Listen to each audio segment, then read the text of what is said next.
Hey guys, welcome back to the channel. I hope you're all ready for a big week of the footy and getting your trades sorted for the week. Hopefully I can help out if need be. So we're going to start off with a couple of the hookers, the young hookers that we've got that are at a basement price. So just checking if these guys are going to be worth getting into your team. So we're going to start with Corey Paix.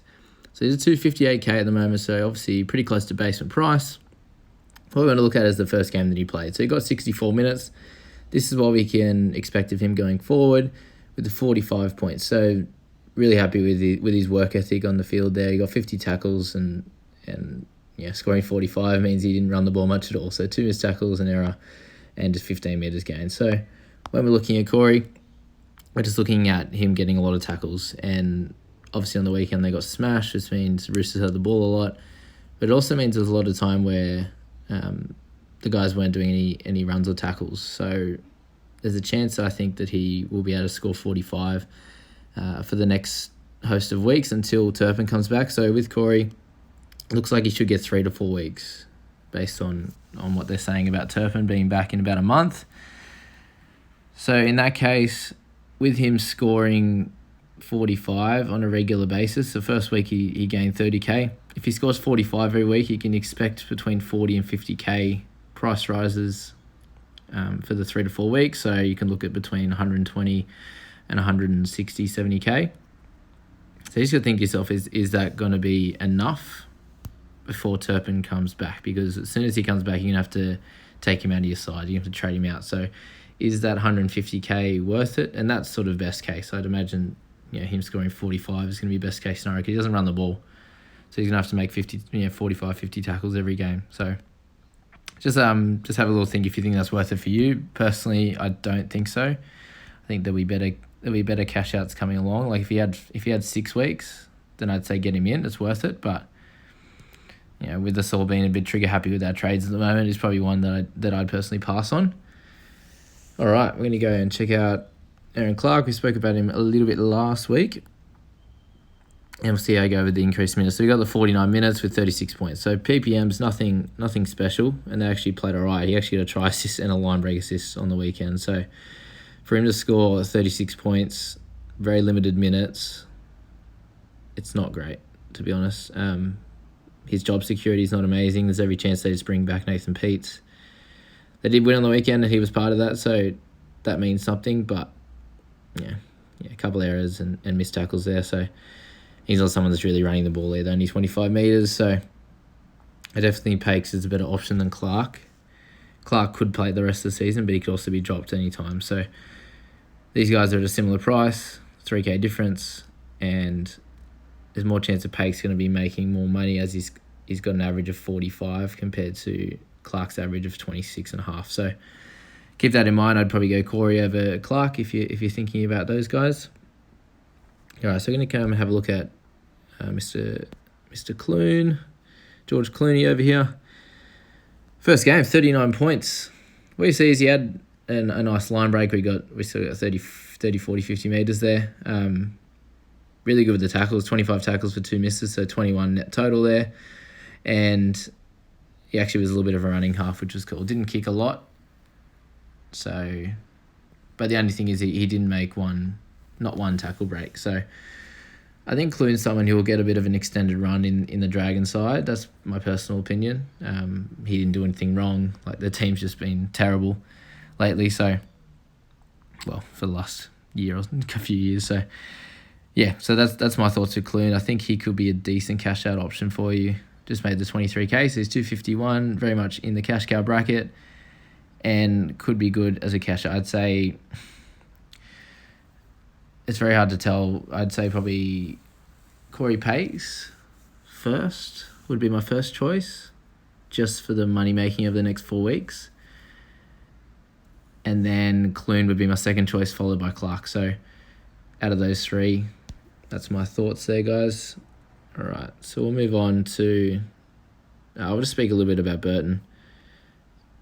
And the only reason I'd say to bring him in is if Doueihi is out, so they switch him on game day. If he's starting, then you have to bring him in at a negative 40 break even. He scores really well. He runs the ball, so he could complement Cleary really well. 15 tackles, no misses, 28 tackles the first game in that longer one. So 194 meters and kick for 220. So I'd expect him to kick for maybe 100 with Cleary back. But with his negative 40 break even, he's going to make a lot of money. Don't see him becoming a gun long term, but at 421, if he can make you 200k plus, then when he gets that 620, 650, you can upgrade him really quickly to a gun half, or whoever you want to pick from that. So that's my thoughts with Burton. If Doueihi stays in the starting team, you can keep him in your team. I know a lot of people still have him. I do it personally. He's still got some money to make, so just think of that one there, guys. And maybe wait till game day with that. So, all right, we're going to move on to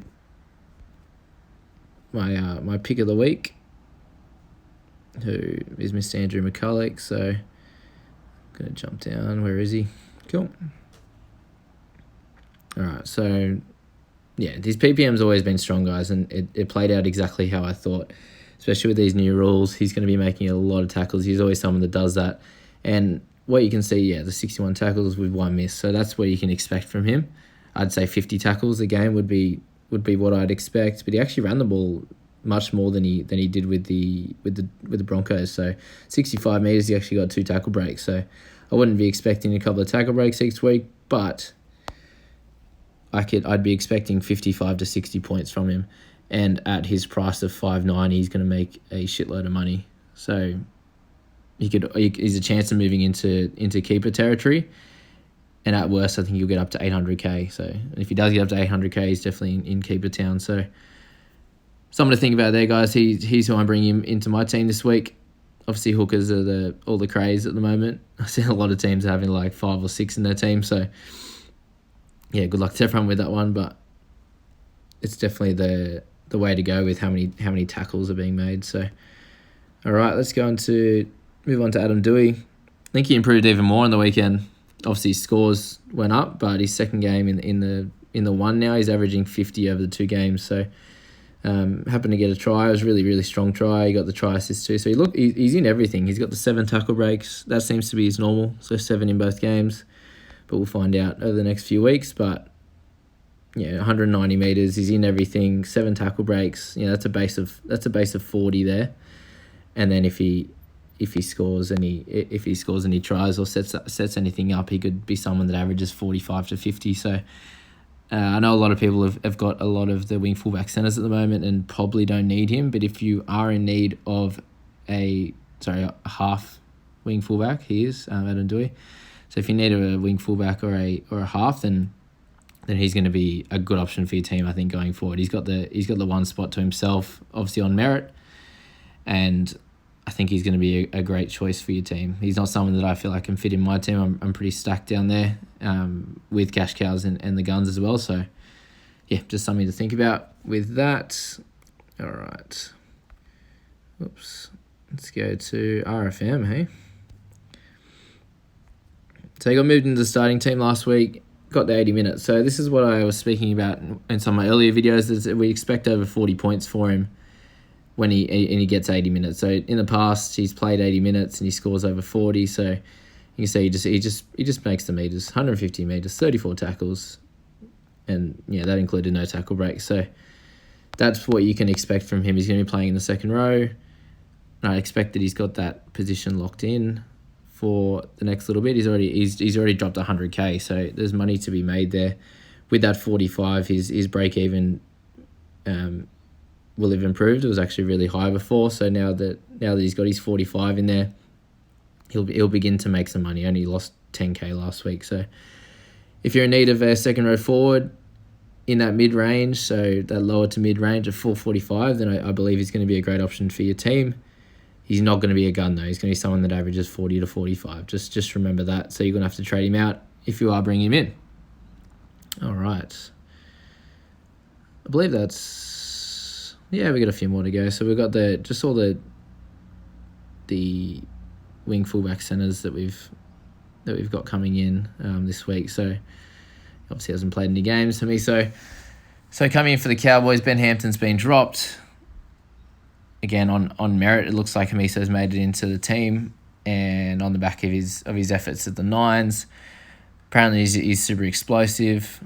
From what I've heard, he's going to be rivaling Adokar in his pace, so that'll be fun to see when he plays his first game. But with these guys, again, when we talk about him, we're going to talk about Perham from the Warriors. All these guys that are playing their first or second game, it's worth just watching them. There's every chance that they, as a winger, they could score 15 and then you've wasted a trade in. I understand that you might want to use them as a cash out option, but I'd say it's not worth it to see at the start. They can come in and absolutely smash it, but not many wingers do. There's not many Josh Mansours that come straight into teams, or Bradman Best, he's in the centres. So just something to think about with him there. And then you've got Perham from the Warriors. So I got 37 points the first game. Did really well. Base stats were awesome. So 19 tackles, 1 miss, 3 tackle breaks, and 140 metres. Even with penalties and errors, he still was able to score 37 there without doing anything crazy. So only thing to think about with the Warriors, they've got so many guys out. Ken Mamalo, Fusatua, all these guys are injured at the moment and can't play. And that's the big reason why this guy especially has a spot. So I wouldn't be thinking about bringing him in your team.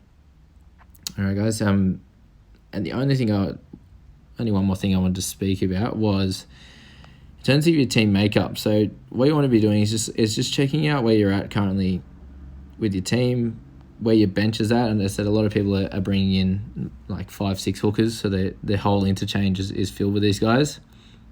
So obviously with me, you can see I've got 2. I've got Harry Grant and McCulloch, but you want to, especially when guys are getting injured, the suspensions, it's footy. It happens all the time. It's important to, as you're starting to preserve some trades, it's important to have a backup on the bench there.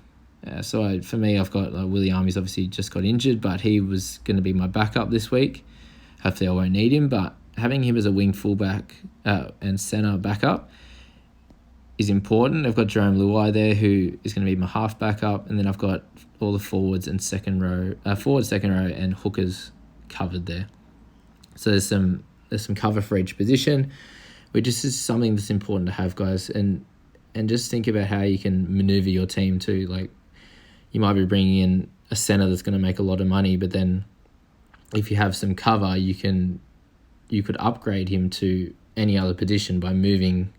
Just say you'll move Willie Army up and played him in the centres and wanted to upgrade Stags, and you can bring in a hooker or a second row or anything like that. So if you have that flexibility on the bench, it's going to be really helpful for your team when you're deciding to upgrade a lot of these mid-rangers that we have in our team. Just think about that one, guys, going into this week and the weeks following. A lot of people are burning trades at the moment, and just be aware that they do run out, and you'd love to have some in the last 5, 6, 7 rounds when everyone starts flying past you and you got 9 and you get a few big injuries to some big players. So just have a think about that, and having that cover is going to be very helpful for you. Okay, guys, that's enough for the video today. Hopefully you have a really good week, so good luck with that, and please